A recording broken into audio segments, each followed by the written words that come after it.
Keluar darah.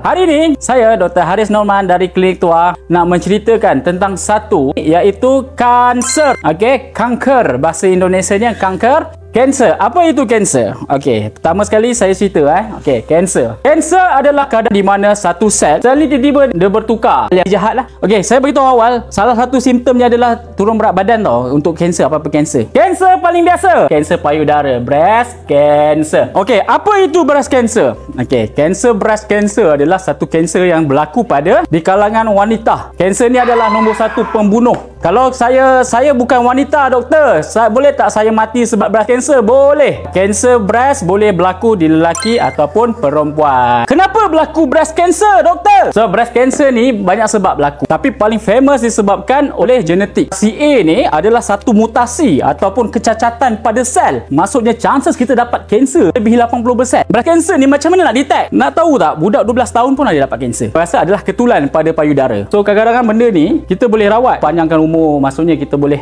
good quality of life. Tapi ramai yang sebab takut dengan kemo, konon banyak benda boleh tarut yang boleh membaiki kanser kan? So, tadi soalan macam mana nak elak kanser? Okey, pertama sekali, kalau anda beranak, ada baby, tolong susukan baby anda, susukan fully breastfeed. Kerana apa? Yang tidak menyusukan anak, risiko untuk mendapat kanser lagi tinggi. Okey, kanser ni dia ada 4 stage. Stage 1, 2, 3, 4. Masalah paling besar adalah bila stage 4. Okey, stage 4 ni rawatan dia adalah palliatif lah. Palliatif ni maksud dia untuk mengurangkan cancer load dan juga menambah kualiti hidup. Tapi sekiranya tuan dan puan ada kanser 1 ataupun 2, rawatannya adalah curatif. Curatif ni maksudnya kita boleh cegah, memang terus cure. Tak ada kanser datang dah. Maksudnya kalau kanser dari awal memang kita boleh catch. Tapi kalau sekiranya 3 idea dia kita nak turunkan kanser tu jadi 2. Tu rawatannya. Atau kita tak nak 3 ni jadi 4. Tapi kalau 4 kita selalunya palliatif lah. Dia dah pergi ke organ yang lain. Tu kita jangan sampai 4. Kalau sekiranya ada ketulan je, datang dia ada benda-benda pelik. Doktor, saya rasa saya punya ni keluar susu pelik lah. Saya tak mengandung pun tapi keluar susu. Ada keluar nanah ke apa, datang dia. Segala cara mencegah lain adalah terbaiknya BRCA. So,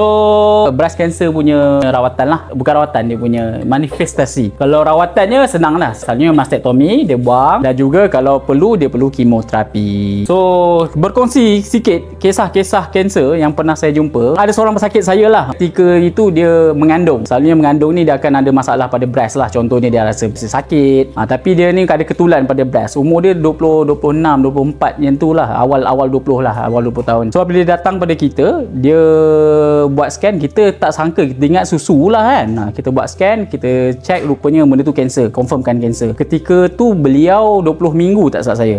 So, apabila 20 minggu tu, kita check and kita cakap lah, okay, sekarang ni plannya kita nak keluarkan baby, masuk ICU, lepas tu kita start kemo. Tapi dia tak nak. Sebab apa? Sebab husband dia tak nak. Katanya kalau dia tak ada breast, dia tak menarik lagi. So, husband dia ugut lah. Kemudian tu apa yang berlaku? Lepas anak dia lahir, anak dia dah okey, semua defaulted. Sampailah anak dia 1 tahun lebih, dekat 2 tahun, dah pandai jalan lah masa tu. Dah pandai tatih lah. Dia datang balik, ketika tu dia tak boleh bernafas. So, dia masuk kat ward kita. Memang basically kanser tu dah sampai kepada peparu dia. Dia telah meninggal dunia di ward di mana kita orang doktor-doktor yang doktor bedah ni semua tengok sini. Anak dia ada di tepi dia. Kita orang pun sedih jugalah. Sebab apa? Benda yang dia datang, ketika datang tu dia punya staging tak salah saya stage 2 macam tu. Maksudnya kita boleh cure, boleh rawat terus. Dan paling bestnya, tak lama kemudian, lepas 1 bulan kot, kita orang dapat berita husband ni kahwin baru. Nombor 2, kanser yang paling biasa juga adalah kanser usus. Kanser usus. Okey, kanser usus ni kanser apa? Kanser usus ni adalah kanser yang paling common untuk lelaki. Kanser usus ni, okey, ini perhatian kepada orang-orang mak ayah,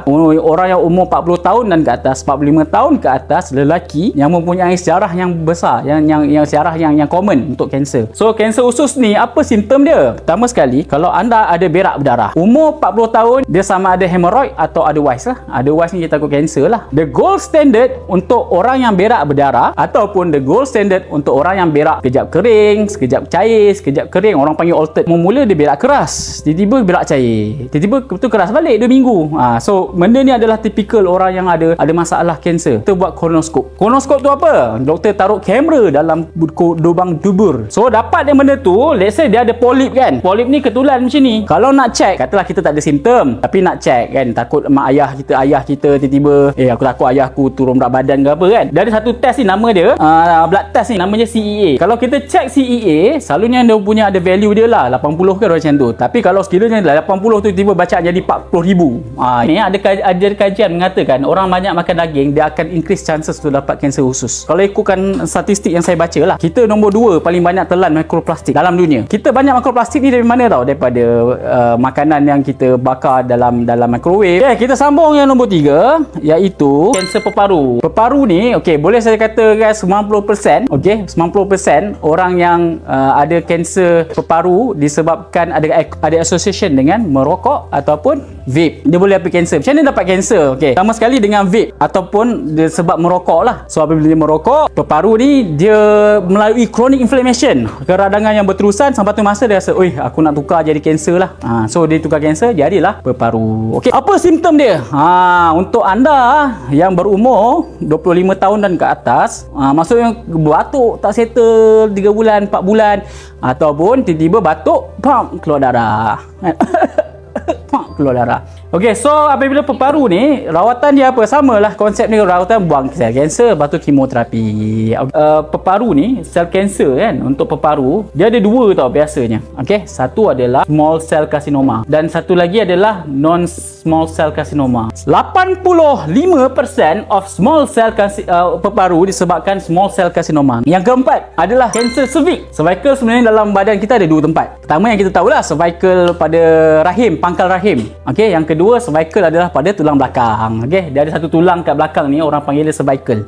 Macam mana kita nak tahu kan cervical? Macam mana dia berlaku? Cervical cancer ni dia berlaku disebabkan satu binatang atau virus dipanggil sebagai human papilloma virus. Human papilloma virus ni satu virus yang biasa didapati ketika hubungan kelamin. Apa simptom-simptom dia? Pertama sekali, simptom yang paling biasa adalah keluarnya darah kan. Darah yang pelik lah. Contohnya apabila bersama pun dia sakit, lepas tu keluar keputihan. So itu adalah simptom-simptom dia lah. So itulah kanser cervix. Nak tahu apa pasal kanser cervix? Kanser prostate ni adalah slowest growing cancer. Dia lah kanser paling lambat. Maksudnya dia lama nak jadi. Maksudnya kalau let's say orang tu dia ada kanser, life expectation dia bagus. Maksudnya dia tak adalah macam kanser yang lepas 1 tahun meninggal kan. Dia kadang-kadang boleh 10-15 tahun. Right? Itu saja saya rasa daripada saya. Yang baik daripada Allah, yang jahat daripada saya lah kot. Sekian, wabillahi taufik. Kita tunggu minggu depan. Follow, share, tag, like. Assalamualaikum.